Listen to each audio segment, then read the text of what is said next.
Hi friends, ఎలా ఉన్నారు? నేను బాగున్నాను. మీరందరూ బాగుండాలని కోరుకుంటున్నాను. ఇప్పుడు కథలోకి వెళ్దాం. చదువుతున్నది శోభారెడ్డి. అదేం పాడు బుద్ధిరా వాడికి? పెళ్ళంటే ఆటలు అనుకుంటున్నాడా? వాడి సెల్లెమ్మ రేపు గట్టిగా గడ్డి పెడతాను అని కోపంగా అంది భవాని. ఇప్పుడు ఫోన్లో ఏం వద్దులేమ్మా, నువ్వు వచ్చిన తర్వాత చూద్దాం. ఈ విషయం డాడీకి బాబాయ్కి ఏం చెప్పకు, మళ్ళీ వాళ్ళు అక్కడ అప్సెట్ అవుతారు అన్నాడు సుధీర్. సరే చెప్పండిలే, ఇంతకీ పూజిత ఎలా ఉంది అని అడిగింది భవాని. దానికేంటి, బాగానే ఉందిలే అని చెప్పాడు సుధీర్.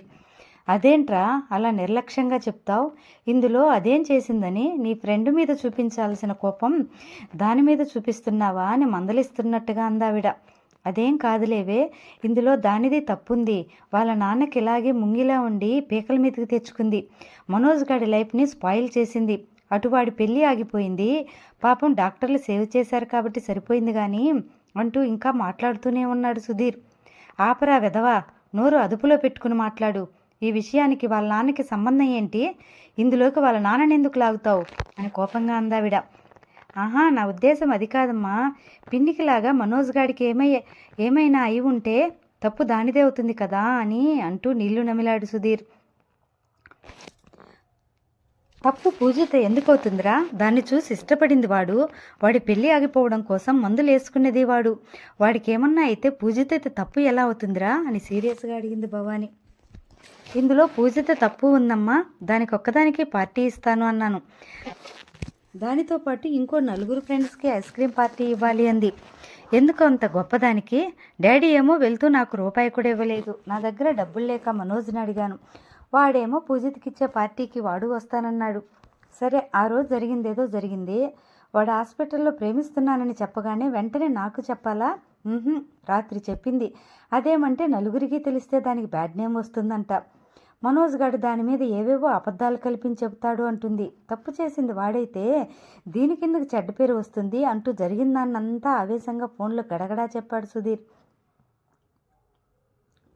పూర్తిగా విన్నాక ఇందులో తప్పు దానిది కాదురా వెధవా, నీది. గొప్పలకు పోయింది అది కాదు. నువ్వు నీ దగ్గర డబ్బులు లేకపోతే నన్ను అడగచ్చుగా. అక్కడ ఎవరో ఒకళ్ళకి చెప్పి సర్దుబాటు చేయమనేదాన్ని. పార్టీ ఇచ్చేంత డబ్బు లేనప్పుడు ఆ విషయం సూటిగా దానితోనే చెప్పాలి. అదేమన్నా బయట పిల్ల అర్థం చేసుకోకపోవడానికి చెల్లాయి. ముందు అనవసర ప్రెస్టేజ్కి పోయి అంతా దాని నెత్తికి చుట్టింది నువ్వు అంటూ గట్టిగా కేకలేసింది ఆవిడ. నిన్ను అడుగుదామని అనుకున్నానమ్మా, కానీ వచ్చే నెలలో పీడబ్ల్యూడి గ్రౌండ్స్లో పెట్టబోయే ఆర్ట్స్ గ్యాలరీకి అయ్యే ఖర్చు నువ్వే ఇవ్వాలిగా అంటూ నీళ్లు నమిలాడు సుధీర్. అయినా తప్పులన్నీ నువ్వు చేసి అది నీతో వెంటనే చెప్పలేదంటున్నావా? చెప్పిన తర్వాత మాత్రం ఏం చేసావురా నువ్వు అని నిలదీసింది భవాని. తల్లి అడుగుతుంటే జవాబు చెప్పలేక నిశ్శబ్దంగా ఉండిపోయాడు సుధీర్. జరిగిన దాంట్లో తన తప్పు ఉందని తెలుసుకున్నాడు. అందుకే వాటిని తరచి చూసుకుంటూ మౌనంగా ఉండిపోయాడు. తప్పు చేసింది మీ ఫ్రెండ్స్ ఇద్దరు. ఇందులో ఇరుక్కుపోయింది అది. ఇప్పటికైనా మించిపోయిందేం లేదు. మనోజ్కి ఓ బామ్మ ఉంది కదా, ఆవిడంటే వాడికి చాలా భయం అంటుంటావుగా. మనోజ్ ఇంటికి వెళ్ళి ఆ బామ్మతో జరిగింది మొత్తం వివరంగా చెప్పేయి. అర్థమైందా? వెంటనే ఆ పని చూడు అని ఆజ్ఞ జారీ చేస్తున్నట్టుగా చెప్పింది భవాని. తల్లి చెప్పింది వినగానే సుధీర్ గుండె గబేలుమంది. నిట్ ఇన్స్టిట్యూట్లోని ఫ్యాషన్ డిజైనింగ్ క్లాసులోకి వచ్చిన ఫ్యాకల్టీ నిన్నటి క్లాసులో హైనెక్ బ్లౌజ్ డిజైనింగ్ చూశారు కదా, ఈరోజు అంటూ పాఠం మొదలుపెట్టబోయే ముందు దాని గురించి చెప్పబోతున్నాడు. వెంటనే అబ్బాయిల వైపు నుంచి ఈరోజు శారీ డిజైనింగా సార్ అన్నారెవరో. ఫ్యాకల్టీతో పాటు మిగిలిన స్టూడెంట్స్ ఆ మాట వినిపించిన వైపు చూశారు. శారీ డిజైనింగా? ఎవరా మాట అన్నది అంటూ ఒక్కొక్క మగ స్టూడెంట్ను పట్టుపెట్టి చూస్తూ అడిగాడు ఫ్యాకల్టీ. మామూలుగా అందరితో పాటు తల తిప్పి చూసిన పూజితకు మగవాళ్ల వరుసలో వెనక బెంచీలో కూర్చున్న మనోజ్ కనిపించాడు. అంతే, షాక్ అయి తలంతా వెనక్కి తిప్పి కళ్ళు పెద్దవి చేసి చూసింది. మనోజ్ తన కోసమే క్లాసుకు వచ్చాడని అర్థమైంది ఆమెకు. ఆ డైలాగ్ అన్న గొంతు కూడా అతనిదేనని పోల్చుకుంది పూజిత. వచ్చినవాడు సైలెంట్గా ఉండక తెలియని దాంట్లో తలదూర్చడం ఎందుకు, ఈ తిక్క డైలాగులు ఎందుకు అనుకుంటూ ఎర్రగా చూసింది అతని వంక. ఫ్యాకల్టీ మనోజ్ని చూసి నొసలు చిట్లించి, ఎవరిది? నువ్వు నా క్లాస్ స్టూడెంట్వా? నిన్ను ఎస్టర్డే క్లాసులో చూడలేదే. నిన్నే స్టాండప్ అని చూపుడు వేలతో లేవమన్నట్టు చూపించాడు. కోర్సు మొదలయ్యాక కొత్త స్టూడెంట్ని జాయిన్ చేసుకోము అన్నా కూడా బతిమాలి పూజిత ఇక్కడ జాయిన్ అయిందన్న ఒకే ఒక కారణంతో డబుల్ ఫీజు కట్టి మరీ ఫ్యాషన్ డిజైనింగ్ క్లాసులో చేరాడు మనోజ్. ఫ్యాకల్టీ గుచ్చుగుచ్చు చూస్తూ నుంచోమనేసరికి నిదానంగా పక్క స్టూడెంట్స్ వంక చూస్తూ లేచి నుంచుని, న్యూ స్టూడెంట్ని సార్ అని అన్నాడు మనోజ్. న్యూ స్టూడెంట్వా? శారీ డిజైనింగ్ అంటే అంత ఇంట్రెస్టా బాబు అని వెటకారంగా తలూపుతూ అడిగాడు ఫ్యాకల్టీ. ఏం జవాబు చెప్పాలో తెలియక ఫ్యాకల్టీ వంక చూసి నీళ్లు నములుతూ, అదే సార్, ఆ శారీ షేప్స్ అని చాలా ఉంటాయి కదా సార్ అని గాలిలో 2 చేతులతో అమ్మాయి ఆకారంలో వంపులు తిప్పుతూ అన్నాడు మనోజ్. మనోజ్ మాటలు వింటూ అతని సైకిల్ చూడగానే క్లాసులో వల్ల అందరూ కిసుక్కున్నవారు. ఫ్యాకల్టీ మాటల్ని మాత్రం తలకించుకోకుండా మళ్ళీ పూజిత వంక చూస్తూ కుర్చీలో కూర్చోబోయాడు మనోజ్. నేను చెప్పింది అర్థం కాలేదా? Please get out from my class అని గట్టిగా అరిచాడు ఫ్యాకల్టీ. ఆయన కేకలేస్తున్నందుకు కాక క్లాసులో నుంచి వెళ్ళిపోతే పూజితను చూడలేదు అన్నందుకు దిగులుగా పూజిత వంక చూస్తూ క్లాస్ రూమ్లో నుంచి బయటకు నడిచాడు మనోజ్. ముందు వరుసలో కూర్చున్న పూజిత వెళ్ళిపోతున్న మనోజ్ వంక చూస్తూనే ఉంది. ఓ చిత్రమైన స్పందన ఆమె గుండె వేగాన్ని పెంచింది. మనోజ్ తన కోసమే ఈ క్లాసులో జాయిన్ అవ్వడం ఆమెకు ఆశ్చర్యంతో పాటు ఓ మూల ఆనందాన్ని కలిగిస్తోంది. కళ్యాణ తిలకం పెట్టుకుని ఉన్న మనోజ్ అందమైన ముఖం, తనని చుట్టుకున్నప్పుడు అతని నుంచి వచ్చిన గంధం, పసుపు, కస్తూరిల గమ్మత్తైన పరిమళం, తన పెదవులను బలంగా అదిమేసిన అతని పెదవుల మెత్తని స్పర్శ అన్నీ ఆ రోజుటి కంటే గాఢంగా అనిపిస్తూ ఆమె మెదడును పూర్తిగా ఆక్రమించుకున్నాయి. ఆ తలపుల్లో మునిగిపోయిన పూజిత మనోజ్ క్లాస్ బయటకు వెళ్ళిపోయిన తర్వాత ఫ్యాకల్టీ చెప్తున్న పాఠంలో లీనం కాలేకపోయింది. సాయంత్రం 5 గంటల క్లాస్ పూర్తవడంతో అమ్మయ్య అనుకుంటూ క్లాస్ రూమ్లో నుంచి మిగిలిన స్టూడెంట్స్తో పాటు బయటకు వచ్చింది పూజిత. బయట మెట్ల దగ్గర కాలుగాలిని పిల్లిలా అటు ఇటు తిరుగుతున్నాడు మనోజ్.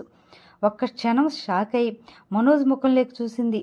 ఆ వెంటనే గట్టిగా నిట్టూర్చి అతని వైపు తిరిగి, నీకెంత చెప్పినా అర్థం కాదేంటి? నాకు నచ్చంది నువ్వు కాదు, ఒక అమ్మాయితో పెళ్లి కుదుర్చుకుని ఆ పెళ్లి 4 రోజులు ఉందనగా ఇంకో అమ్మాయిని బలవంతంగా ముద్దు పెట్టుకున్నావే, ఆ క్యారెక్టరే నాకు నచ్చలేదు. ఒకరోజు పరిచయమైన అమ్మాయి కోసం కొన్ని గంటల్లో జరగబోతున్న పెళ్లిని ఆపేసుకున్నావు. మరి రేపు నిన్ను పెళ్లి చేసుకోబోతూ నన్ను ఇలాంటి పనులే చేయవని నమ్మకమేంటి? పెళ్లి చేసుకోవాలంటే కావలసింది ప్రేమో డబ్బో కాదు, నమ్మకమని నా నమ్మకం. అది నీ మీద అస్సలు లేదు నాకు, నన్ను వదిలేయి అని దురుసుగా అందామె. అంతే. ఆమె మాటలు వినగానే పట్టలేనంత సంతోషం వేసింది మనోజ్కి. హుషారుగా పూజిత వంక చూస్తూ, ఓహో అంతేనా, నేనే నీకు నచ్చలేదేమో అని భయపడ్డాను. సో నీకు నేను ఓకే కదా? అత్రిజని పెళ్లి చేసుకోబోతూ నిన్ను ముద్దు పెట్టుకోవడం నీకే కాదు నాకు నచ్చలేదు. అందుకే పూజిత అత్రిజతో పెళ్లి ఆపేసుకున్నాను. ఇప్పుడు క్యాన్సిల్ చేసుకుంటున్నాను. అత్రిజ అంటే ఫస్ట్ నుంచి ఇష్టం లేదు నాకు, కానీ మా బామ్మగోల పడలేక ఒప్పుకున్నాను. కావాలంటే మీ అన్నయ్య సుధీర్ని అడుగు.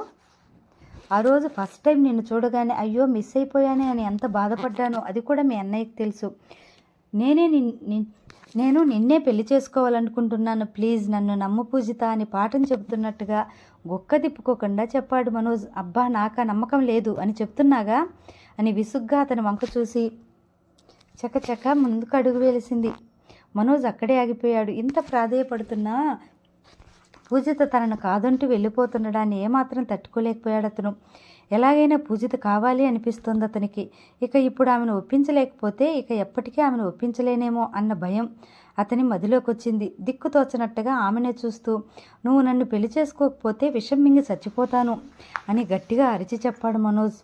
మనోజ్ మాటలు వినగానే ముందుకు వెళ్ళేదల్లా సడన్గా ఆగిపోయింది. చచ్చిపోతాను అన్న అతని మాటలు ఆమె చెవుల్లో గింగిరమంటూ ఆమెను విరెక్కించాయి. చర్రును వెనక్కి తిరిగి మనోజ్ దగ్గరికి వేగంగా వచ్చిందామె. ఎంత వేగంగా మనోజ్ దగ్గరకు వచ్చిందో అంతే వేగంగా అతని చెంపను చెల్లుమనిపించింది. ఆవేశం నిండిన కోపంతో ఎడమ చేతిలోని పుస్తకాలన్నీ కింద పడేసి 2 చేతులతో అతని కాలర్ పట్టుకుంది పూజిత. ఏంటి అన్నావు? చస్తావా? చస్తానని బెదిరిస్తే నిన్ను పెళ్లి చేసుకుంటానంటున్నానా? ఇదేనా నీకు నా మీదున్న ప్రేమ? ప్రేమంటే బెదిరించడమా అంటూ మనోజ్ చొక్కా కాలర్ పట్టుకుని పూనకం వచ్చిన దానిలా ఊపేసిందామె. నేను నిన్ను పెళ్లి చేసుకుంటాననుకుంటున్నావా బెదిరిస్తే అని మరోసారి అందామె. అటు ఇటు వెళ్తున్న వాళ్ళు పూజిత చర్యని చూసి షాక్తో ఎక్కడ ఉన్న వాళ్ళు అక్కడే నిలబడిపోయారు. పూజిత నేను చెప్పేది విను, జస్ట్ నిన్ను అని మాటల్ని కూడదీసుకుని ఆమె చేతుల్ని విడిపించుకోబోయాడు మనోజ్. జస్ట్ నన్నా? ఏంటి నన్ను బెదిరిద్దామని ఆ మాట అన్నావా? చస్తానంటూ నన్ను బెదిరిస్తావా? చావు, ఇప్పుడే చావు, నువ్వు చావకపోతే నేనే చంపేస్తాను అని అరుస్తూ మనోజ్ చేతుల్ని తప్పించుకుని అతని పీక పట్టుకుందామె. సరిగ్గా అదే క్షణంలో సుధీర్ రాకపోయి ఉంటే ఏం జరిగి ఉండేదో. సుధీర్ పరిగెత్తుకుంటూ వచ్చి కంగారు పడుతూ పూజిత చేతుల్లోంచి మనోజ్ని లాగి విడిపించాడు. నోటమాట రాక బొమ్మల్లా గుడ్లప్పగించి ఆమెనే చూస్తున్నాడు మనోజ్. బొమ్మలా సుధీర్కి తన కళ్ళ ముందు జరిగిన ఈ సంఘటన ఇంకా నమ్మకస్యం కావడం లేదు. మనోజ్ వంక విచిత్రంగా చూశాడు అతను. మనోజ్ ఇక్కడికి ఎందుకు వచ్చాడు, ఎప్పుడొచ్చాడు? పూజిత ఇక్కడ ఫ్యాషన్ డిజైనింగ్ నేర్చుకుంటోందని వీడికి ఎట్లా తెలుసు? ఎవరు చెప్పారు? వీళ్ళని ఒంటరిగా కలవనివ్వకూడదు అనుకున్నా అసలు ఎలా కలుస్తున్నారు వీళ్ళు? ఇప్పుడు వీళ్ళిద్దరి మధ్య మళ్ళీ ఏం జరిగింది అని తనలో తనే అయోమయంగా అనుకుంటూ పూజితను తీసుకుని బైక్ దగ్గరికి వెళ్ళాడు సుధీర్. షాక్ నుంచి తేరుకుని మనోజ్కి క్షణం క్రితం జరిగిందంతా కళా నిజమా అనిపించింది. కానీ తన ముఖంలో ముఖం పెట్టి ఎర్రబడ్డ కళ్ళతో తన గొంతు పట్టుకున్న పూజిత ముఖం గుర్తొచ్చి ఇక్కడ జరిగిందంతా నిజమే అనుకున్నాడు అతను. పూజిత చలించని మనస్తత్వాన్ని, తన బెదిరింపు లెక్క చేయకుండా ఆమె తన మీద విరుచుకుపడడాన్ని ఇప్పుడు తలుచుకుంటుంటే ముచ్చటగా అనిపించాయి మనోజ్కి. ఆమె తన పీకను పట్టుకోవడం గుర్తుంచి అతని పెదవులు సన్నగా విచ్చుకున్నాయి. ఆమె చేతులు తాకిన తన మెడని 2 చేతులతో సున్నితంగా తడుముకున్నాడు మనోజ్. పూజిత మాటల్ని మళ్ళీ మళ్ళీ తలుచుకున్నాడు అతను. మనోజ్ ఆ రోజు ముద్దు పెట్టుకోవడం కోసం పూజిత ముఖాన్ని తన ముఖానికి బాగా దగ్గరకు తీసుకోవడము, పూజిత ఈరోజు అతనికి అతి దగ్గరగా వచ్చి పిక్కపట్టుకోవడము, ఈ 2 విషయాలు ఒకే భావోద్వేగంగా తోస్తున్నాయి మనోజ్కి.